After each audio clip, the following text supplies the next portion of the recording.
Soon the tachometer shows it's time to change up.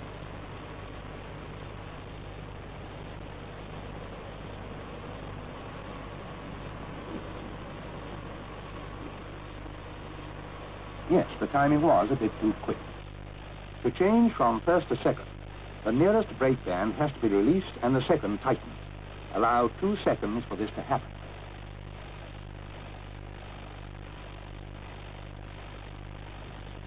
Now, after the 2-second pause, is the time to open the throttle notch by notch. If you don't pause, you may cause damage in the gearbox.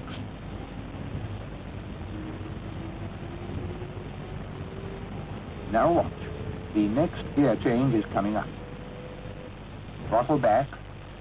And here's the point to select the gear.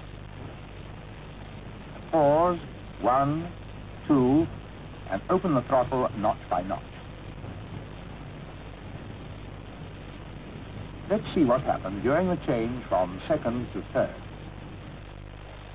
The second band has to be released and the third tightened.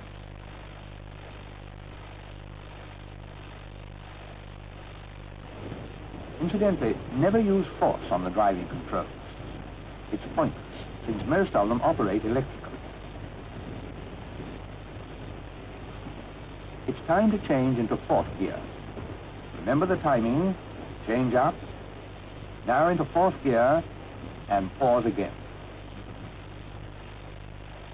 In the gearbox, the third band has to be released and all the gear trains are locked together. Fourth or top gear is a direct drive through the gearbox. The train is now bowling along in top gear. These trains run very quietly, and it is important to remember this as you drive. A 2-tone horn is fitted, and both tones should be used to give warning one after the other, and for the same length of time, to avoid confusion with the sound of car horns.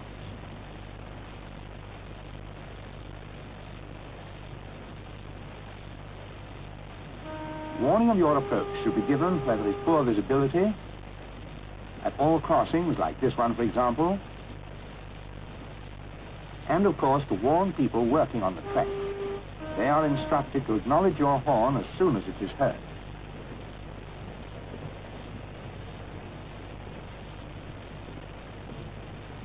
This is a good opportunity to check that both engines are running at the same speed. Click the switch down and watch the tachometer needle. It should move only a little. Now return the switch to the original position.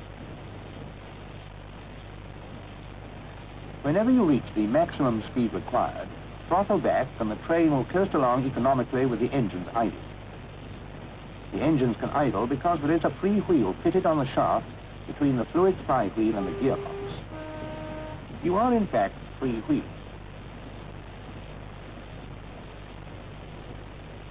Make sure you always coast in top gear. In top, all the gear trains are locked together. Coasting in any other gear or in neutral can make parts of the box rotate at an excessive speed. This can easily damage the gearboxes.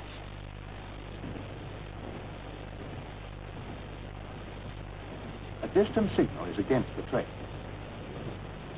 Partial brake application is necessary.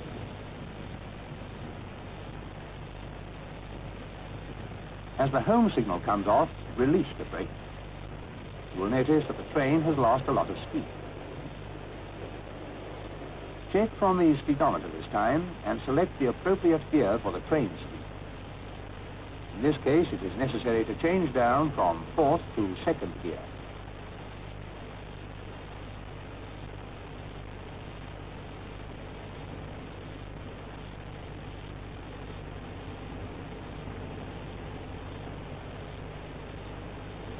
As the train gathers speed, the driver changes up through the gears again at the appropriate times.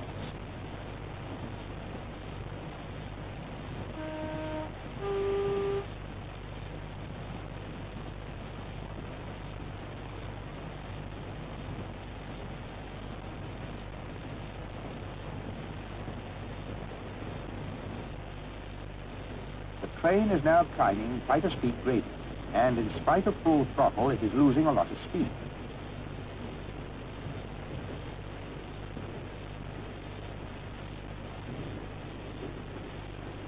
So throttle back, and this time immediately engage third gear.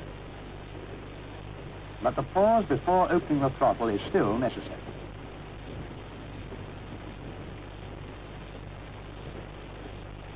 When you change down to third gear, the gear trains are unlocked, and at the same time, the third speed brake band is tightened.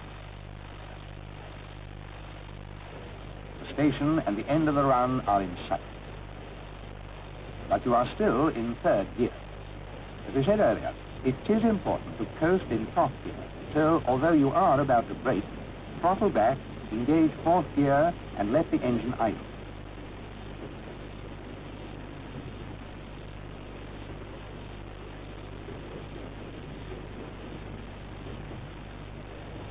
The brakes on these trains are very powerful, and care and skill is necessary in handling the brake to make a smooth, comfortable stop for the passengers.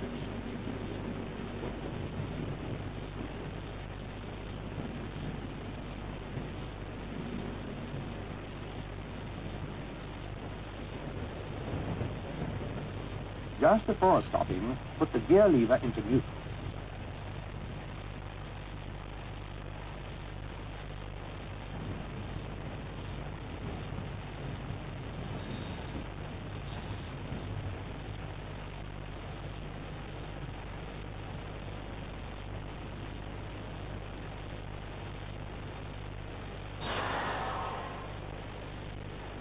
This driver is going to give up charge of the train for a short time.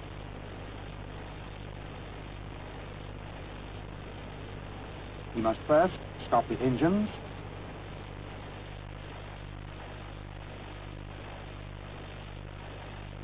put on the handbrake,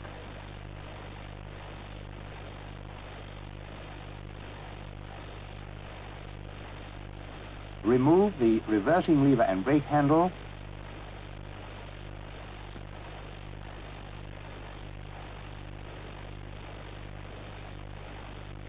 and lastly, the control circuit switch key.